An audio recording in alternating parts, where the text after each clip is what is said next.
So once again, welcome to our business ahas. Today's yet another amazing day. Again, we have an amazing human that is dear to my heart. She is a emergency room physician, worked in the trauma center and the emergency room, incredibly accomplished. And when I say that, not only as a clinician, but also in this case, a little bit as a patient. So I've actually asked her for advice, and she's like, okay, sure, I'll look at your foot. No pun intended. And she also owns Family Housecalls. So Family Housecalls was founded by another friend of ours, who we met mutually at Scottsdale Osborne, one of the hospitals here in Arizona. And he founded the organization, I don't know, 15 years ago or so, 20 years ago? I don't remember. 15. Yeah, a long time ago. And he, and since that time, as evolution, he chose to retire. The business was purchased by the person that I'm talking to my left. And it's been absolutely amazing to be able to watch the evolution professionally for her as well. So we got to know each other a little better from a professional perspective, based upon a nonprofit that she founded. So Dr. Mara Windsor, who is with us today, who's I mentioned a minute ago, emergency room physician, and has an incredible story. She founded a nonprofit to be able to assist in suicide prevention in the world of physicians. And I didn't know that the statistic was this intense. One physician in America commits suicide every single day. Every single day. And Mara decided she wanted to found a nonprofit to literally help educate physicians, educate individuals that are deciding to be physicians, understand this is a tough job. It's a tough job. As a physician, you get to see people in the emergency room, especially on probably the worst day of their life. And imagine being a physician seeing 30, 40 patients in a shift, 50 at a time, and you get to see them on the worst day of their life. And your job is to help fix that for a very short time, stitch this, help set that, operate on this.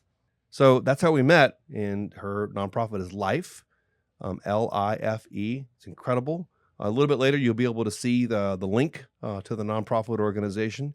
It's absolutely fantastic. We built an incredible board for her at our company, and she's been a true inspiration because of what she devoted her energy and time to in making a difference in physicians' life and in people that want to be physicians' life.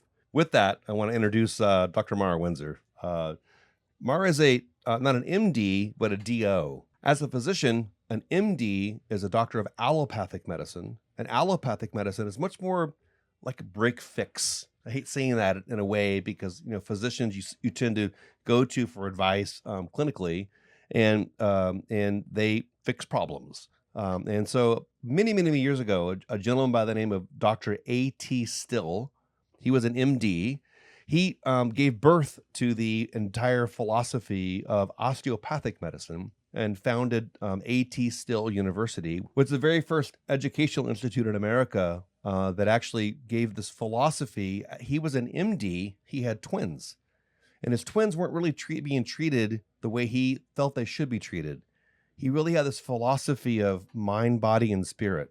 How can we truly find out what's going on inside of my children to figure out what's going on with my twins? And they were having issues clinically. So he wanted to kind of think about that more. So he gave birth to the whole philosophy of osteopathic medicine as opposed to allopathic medicine. So Dr. Windsor is a DO.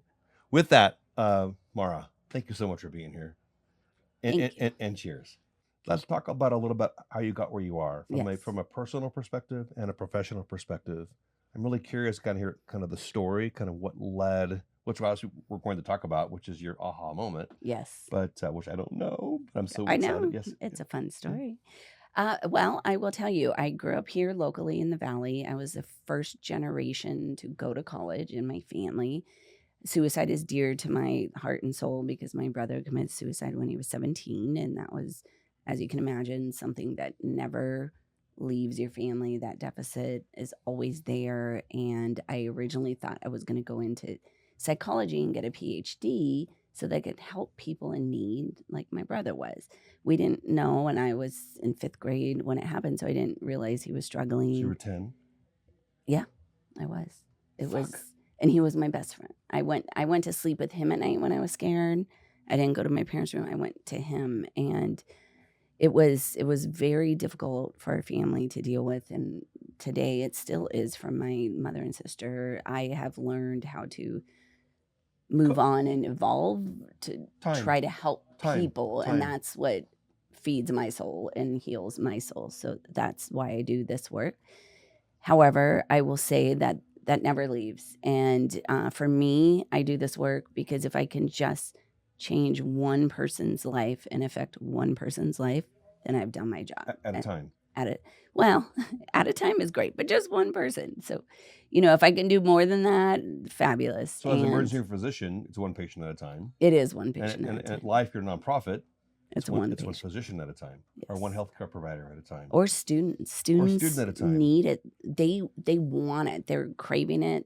They're hungry for it, and that's more rewarding to me. Is when somebody actually wants the education and the resiliency tools to kind of rise above and move forward, and especially advance their career, because they're going into very stressful careers, and life is stressful. Yeah. That doesn't go away. Well, let's talk about stress. Mm-hmm. Okay, so you went to medical school. Yes. A little stressful. For sure. I will tell you. So it was a difficult path for me because of the fact that I was the first one in my family to go to college, let alone medical school. Hang on a second. Yes. First another person in your entire family to go to college. And not only go to college, to go to medical school. Mm-hmm.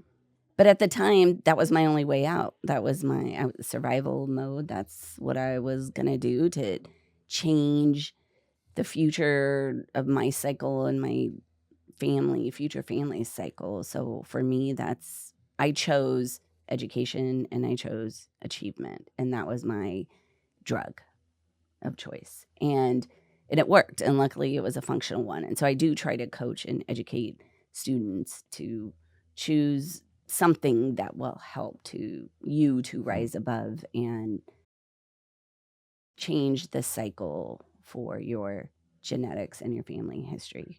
I will say this, through that experience, I was never mentored or told that I could be a doctor or I could be a higher level. And it was actually when I was at ASU getting my undergraduate degree in psychology, and I was in the Honor Society. I was doing very well. I was going to get a PhD in psychology. I know, it was fun.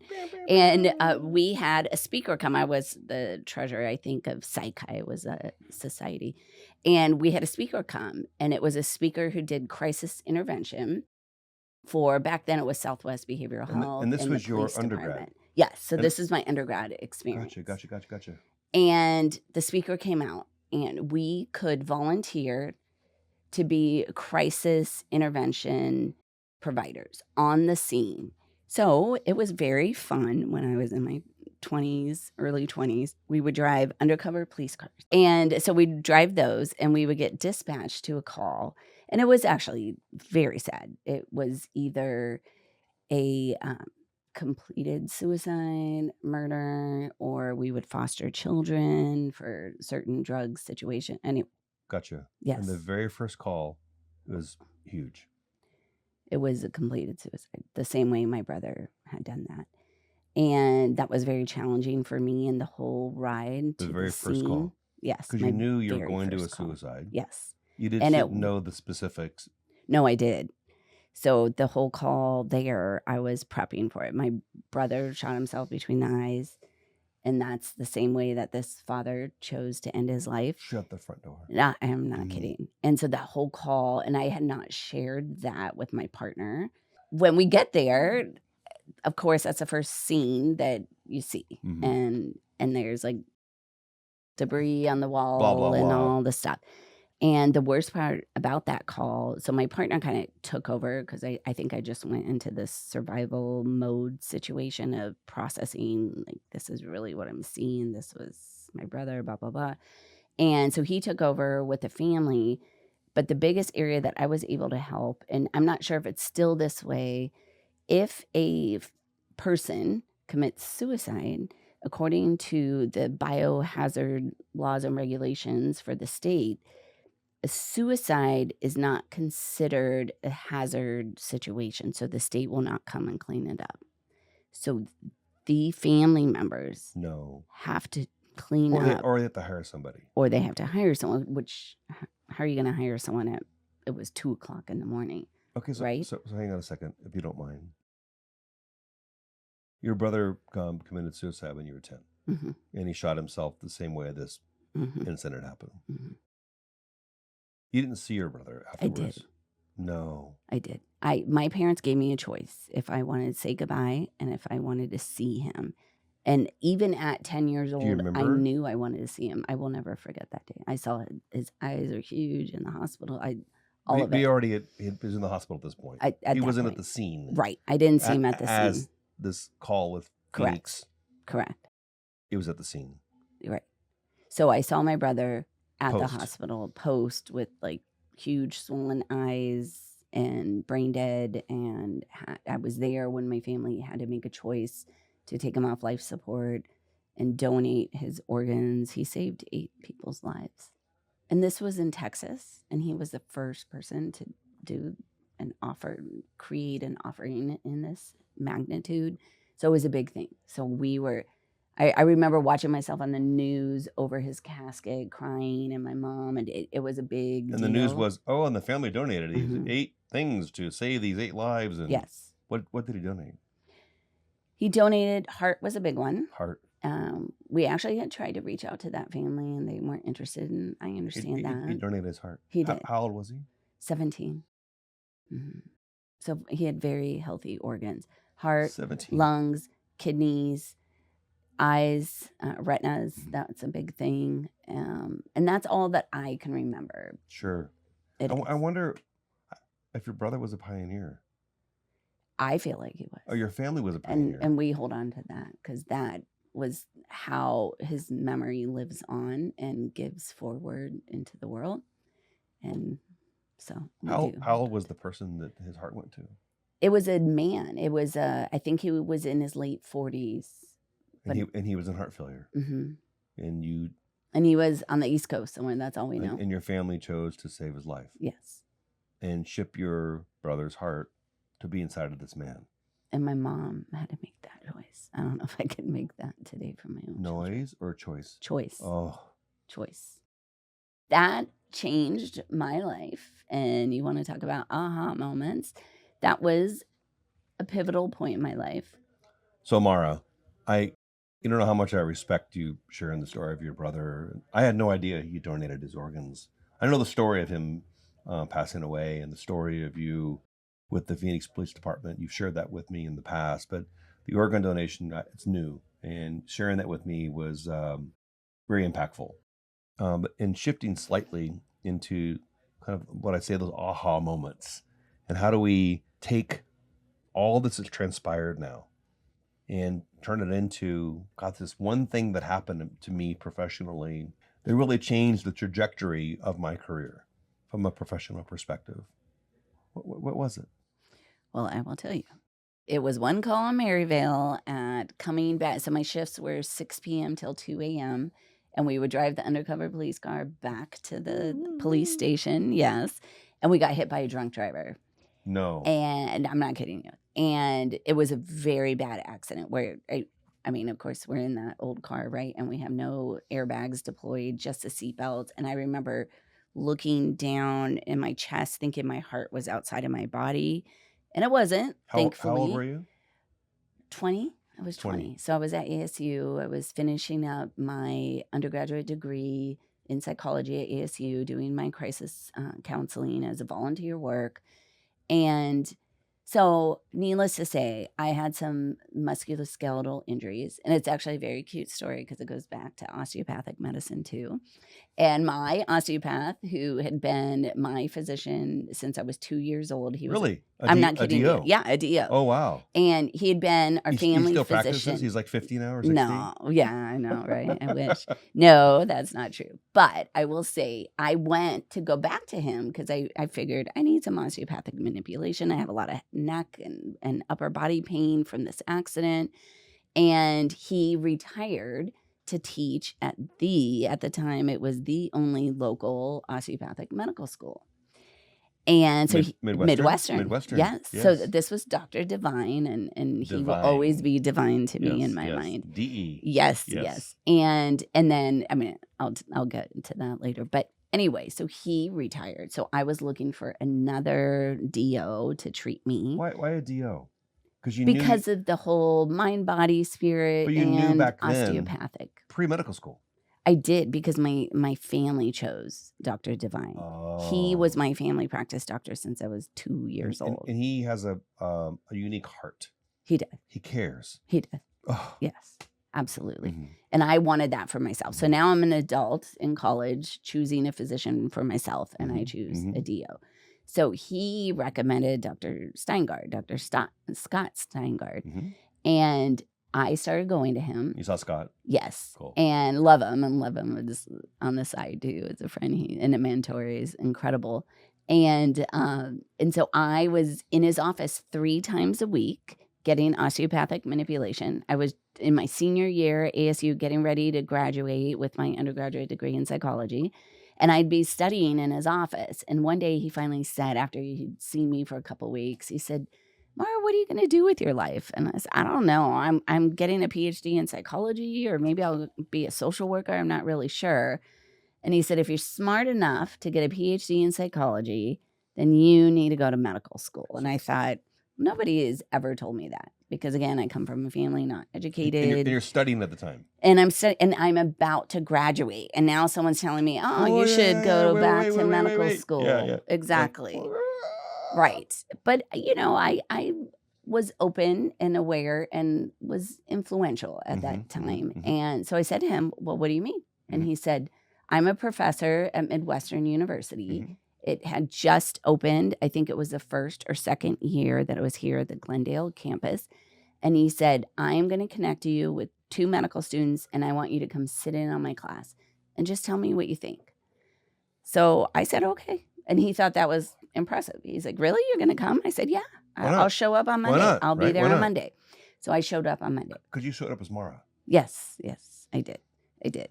And I showed up on Monday back to Midwestern when it was the OG Midwestern. There was one building. And I think it was called Saguaro. Somebody may correct me, but I'm pretty sure. That's correct. Saguaro. So Dr. Kathy. Gifford, yes.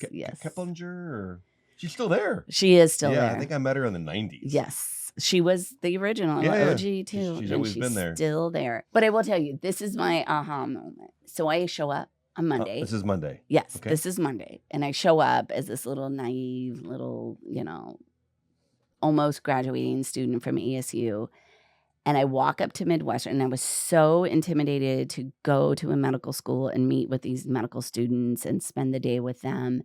And so I dress up, I'm all as professionally dressed as I can be at 20 years old or 21, whatever I was. And I walk into, and this is my aha moment. I opened the doors of Saguaro, and I literally heard angels sing, and everything in my heart, soul, body just told me this is where I belong. This is where I'm supposed to be. This was on Monday. And it was all because I showed up. And I knew when I opened that door, that was my aha moment. I am fully committed. I'm in. At that 1 second. 1 second. I heard them sing, literally. Like it. I've never felt that in my life. What is it? City of Angels. City of Angels. Yeah. I can't Something say like. Yeah. But literally, I did. And that crafted what is you today. For sure. The caring, loving mom. So Mara, I have to kind of recap this with you. This has really been fascinating for me. Number one, you're the first person in your entire family who went to college. You're the first person in your entire family, obviously, not only went to college, went to medical school. Before you decided to become a physician, though, you decided I was going to go get my PhD in psychology. I want to help people. I want to make a difference in someone's life, one person at a time. And then you said something that I thought was incredibly profound. And as silly as it sounds, it reminds me of pool. And you say, well, pool, and that's because of that. And I drew an 8, like an 8 ball, because an 8 ball is the one ball in the pool when you play. When you said 8, it reminded me of pool, and I started thinking to myself, I said, wow, your brother gave 8 parts of his body away to other people to live. For me, that was like profound. And then for you to make this kind of this shift in your life, this trajectory, because of the accident, right? You in this accident with the Phoenix Police Department, and here you are, and you're getting aligned by your DO, the new doctor, and he says, you should consider coming and checking out Midwestern, and you did. And when you went in, it changed your life because of how you felt when you walked in the door. Yeah. Thank you for sharing. You're welcome. That was pretty fucking cool. Thank you for having me. Cheers. And listening to my story. Yes. There you have it. Another episode of our aha moments. Incredible would be an understatement for Mara. Dr. Windsor, and her story of survival. I mean, only one in her family to graduate from college, go to medical school. Her brother's story of giving 8 pieces of his life, his body, to help other people live and to give a man an opportunity to survive on the East Coast, to have a new heart. I mean, these are like real shit that goes on in people's lives. And then her to make a decision that, hey, I'm going to make a decision to be a physician. And it was because she walked into a door and she did something pretty unique. She showed up. She showed up because she decided that I want to be the best I can be all the time. She walked to the door and the angels were singing, and that, created her going to medical school. And as you might see a little bit later when we play more kind of pieces to this whole story, is why she founded the nonprofit, why she decided that she wanted to make a difference in people's lives, not only as a physician, but leading a nonprofit. So L.I.F.E, her nonprofit, has made such an impact upon students who are now physicians. I mean, hundreds of them over the course of the years of understanding the stressors of being a physician. So on behalf of our entire team, Bennett's here. We've got my friend Eli here, and Dr. Windsor. Welcome back to R.I.F.T. Thank you for enjoying another episode of our Business Ahas, and really enjoy having you all here today.